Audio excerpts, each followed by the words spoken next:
Hello and welcome to my second video, guys. Well, my third video, but my second book review.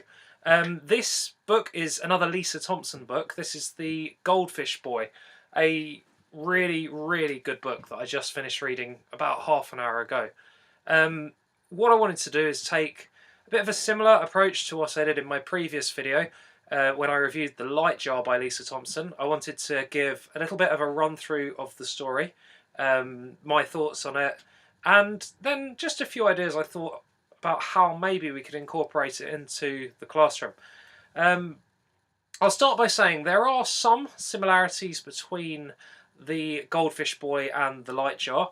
Both books have a young boy as the protagonist, the key sort of main character.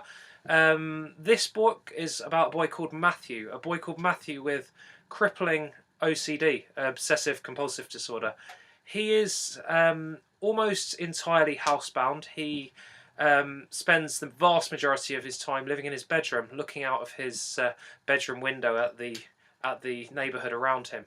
Now, he's known as the Goldfish Boy because he's constantly seen looking out of a sort of glass facade.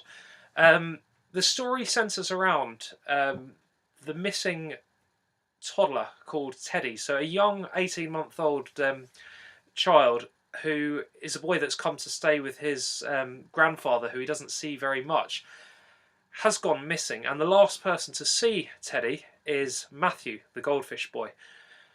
The story focuses on sort of two main aspects. It focuses on the investigation as to where Teddy might have gone, and it focuses on Matthew's battle with OCD.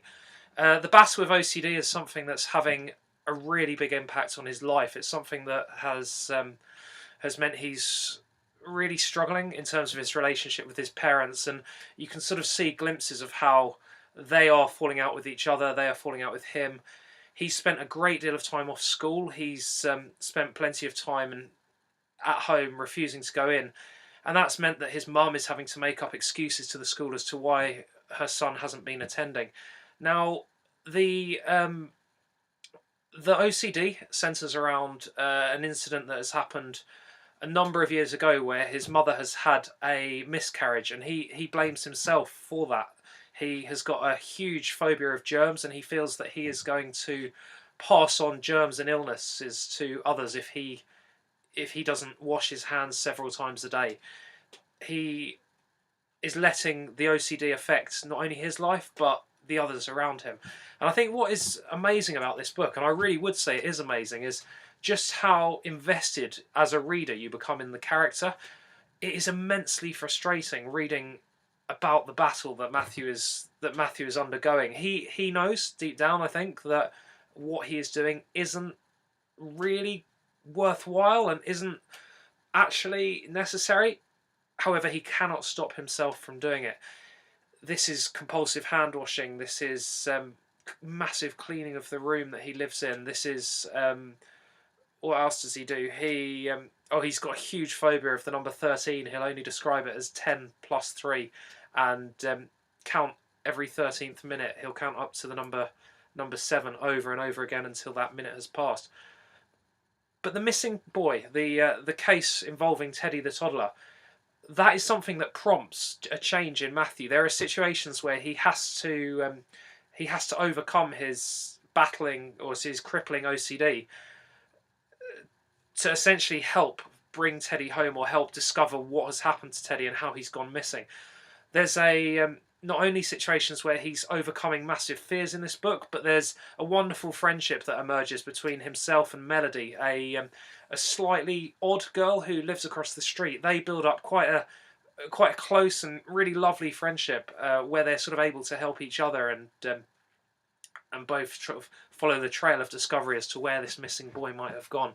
There's also a friendship that emerges with a boy who Matthew was friends with a long time ago, who has essentially got his own difficulties through being hyper allergic to like various foods.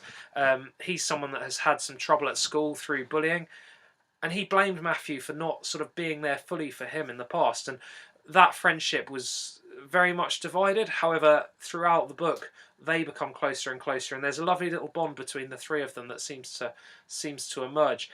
There's an evolution from Matthew refusing to have any help, not wanting to leave the house, not wanting to see a doctor, to eventually going and seeking help with a professional, someone that allows him to sort of open up, explain why he feels how he does, and eventually he's able to have that conversation with his parents, which it really does seem like a turning point and something that he can get a huge sense of relief from. I don't want to give away the ending of the book because it is one that I'd recommend everyone to give a read to.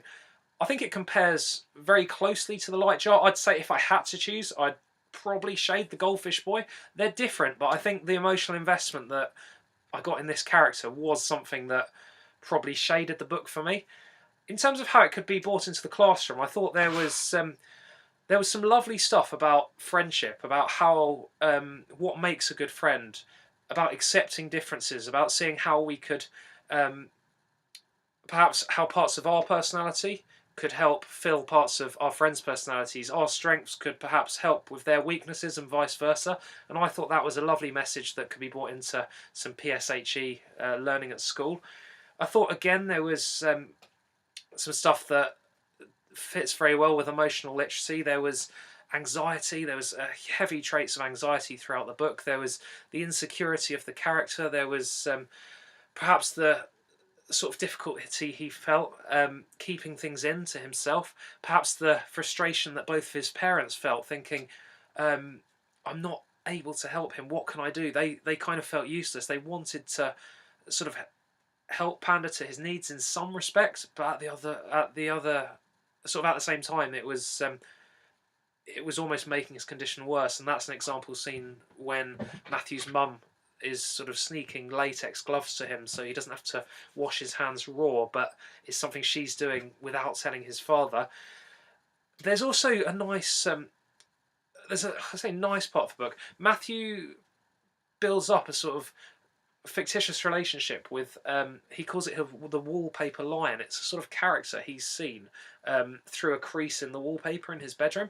He talks to this lion. It becomes a sort of companion to him, and whilst that might sound a little strange, it did get me thinking that perhaps this book you could somehow get a message about how we could see like what sort of shapes and figures we could see in everyday life. It could be something that lends itself to an art lesson, perhaps looking around the classroom, looking around the school, looking around the world, seeing, are there shapes, are there things that we can resemble or that we notice that resemble other things in everyday life. And I thought that was quite nice. A lot of it's written, or it is written sort of from the perspective of Matthew. So in terms of writing a first-hand account in English, there's plenty that could be gained from that. And there's some good examples of diary writing, albeit in snippets, which again is quite nice.